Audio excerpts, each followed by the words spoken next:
In this video, I'll show you how to make travel plan and budget. So what you need to do, go to your browser. For you to be able to make your travel plan and budget, you need to at first decide your destination and travel dates. So ask yourself these questions. Where do I want to go? When is the best time to travel? How many days will I stay? So the second one is list your travel goals. So this is what you love to achieve once you have traveled to the area or destination you want to go.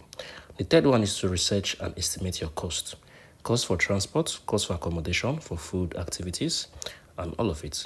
The next one is to use a simple formula budget or a simple budget formula. Fixed cost plus variable cost plus buffer. So come on and add all of it. So fixed costs are the things that you must pay, definitely. Your flight, your hotel, your tour fees. So variable cost depends on you. How many times you want to eat, the type of foods you want to eat, the transport, your means for transport, all of this. So you need to create a daily plan as well. So you need to build a budget table. So you need to come on here and track your spendings as well. Save money with these tips.